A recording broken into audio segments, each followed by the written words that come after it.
Welcome back to the Big Ranch Show. Thank you for joining me. Now, the story I have for you today is not one that I want to cover, but I believe it's one that we need to talk about. It has to do with 36-year-old Sonya Massey. Over the 4th of July weekend in Sangamon, Illinois, or County, Illinois, Sonya Massey called for police on July 6th because she thought she heard a prowler outside. And she died because of that. People have asked me in the past, when I say don't talk to cops, they ask me why. This story tells you exactly why. Earlier today, I watched the body cam footage. Footage which civil rights attorney Ben Crump, who is working with the family, said would shock the conscience of America. And I can't say I'm not shook.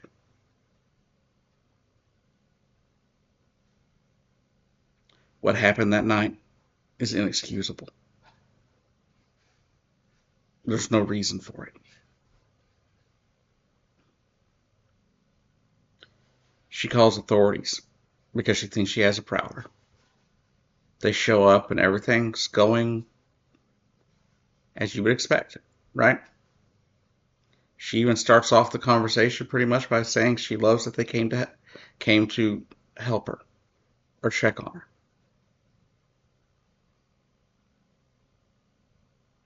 They look around, they see nothing. They tell her that they've looked around throughout several yards and stuff. The officer you see in the video here on the right of your picture, that is Sean Grayson.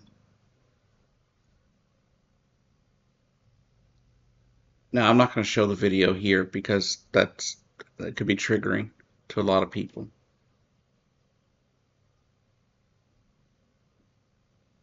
And if you're easily triggered by things, don't find it. Don't seek it out.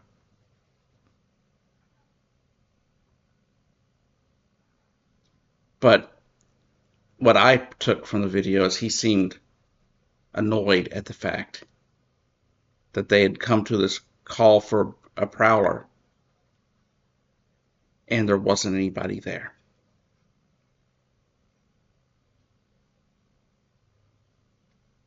Because he just seemed like he didn't want to be there.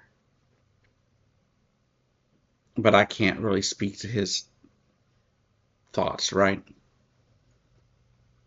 All I can tell you is what happened next. They're about to leave and they get focused on this car that's parked in her driveway. She says it's not hers. One of the deputies go to run the plates on it and look around, see if there's anybody around that car. And Sean Grayson, the other deputy, goes in the house. His partner ends up joining them in the house while she's going through some papers trying to find her ID to show the police.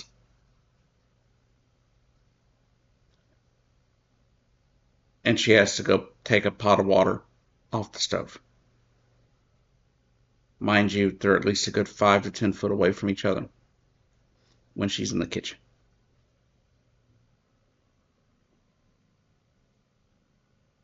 He backs up a little bit when she picks up the hot water, and she asks him where he's going.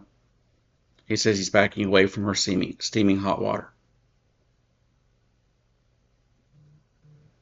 A few seconds later, you hear her say something to the extent of, "I rebuke you in the name of Jesus Christ." And she says it twice. To which Deputy Grayson yells, "You better the F not. I'll effing shoot you in the face." And then a few seconds later, shoots her in the face.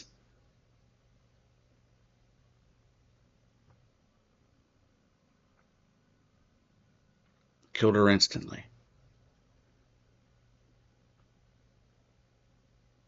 All because she called for help.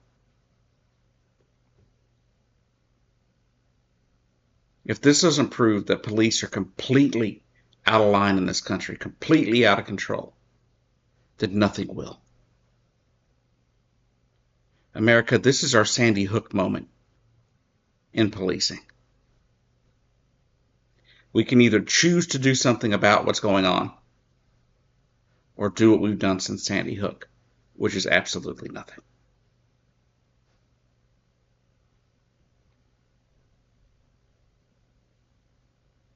Local activists have been out there in Sangamon County protesting peacefully, I might add.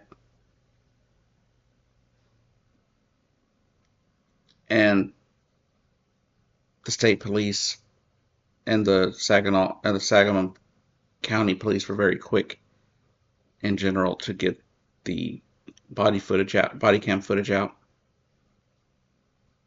So I commend them on the fairly quick actions, even though I think they could have acted a lot faster. I don't think there should be a lot of debate about releasing body cam footage. I think it should happen immediately. We don't live in 1994 where it can take a while to get a hold of, to record stuff and get it out. No. Everything's digital these days. I don't want to hear it. But I commend them on their fairly fast action.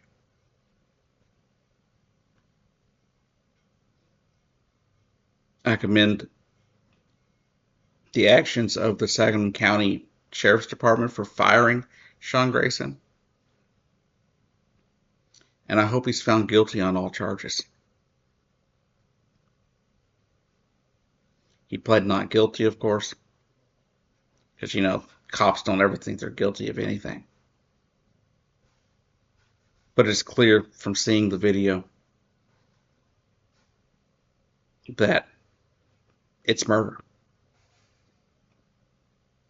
Because he had no reason to shoot her. He can't say he feared for his life because he didn't. It's not possible. She was 5 or 10 feet away with a pot of water.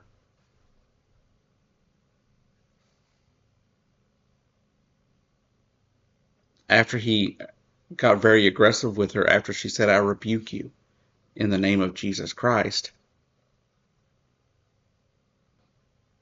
the last thing she said was, "I'm sorry." And she ducked down, cowered by the sink. And he shot her anyway.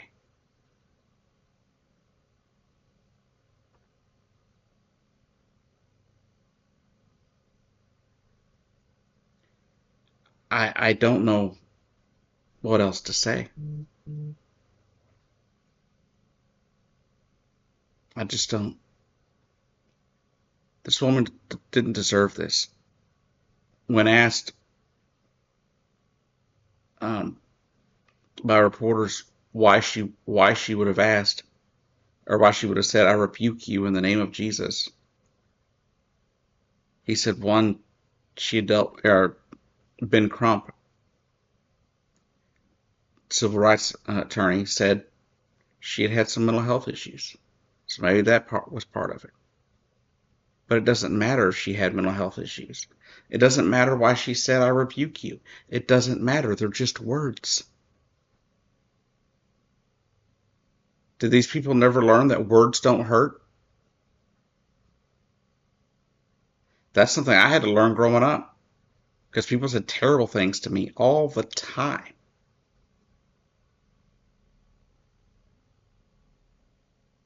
But I never once wanted to shoot them for saying them, let alone kill them.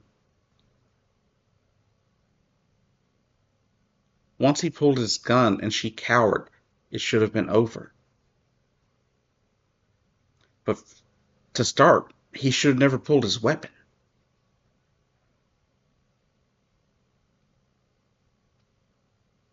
He should have just said, "Ma'am, if there's nothing else, we're going to go."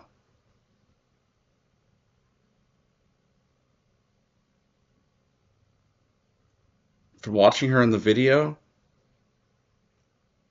it seemed like maybe she was going through something. Maybe she could have used, you know, a mental health intervention of some sort. Not being murdered. And I don't understand why we allow this to keep happening over and over again in this country. Another unarmed person gunned down by police because we never held them accountable. Anyways, this is the Big Rant Show. I'll see you down the road.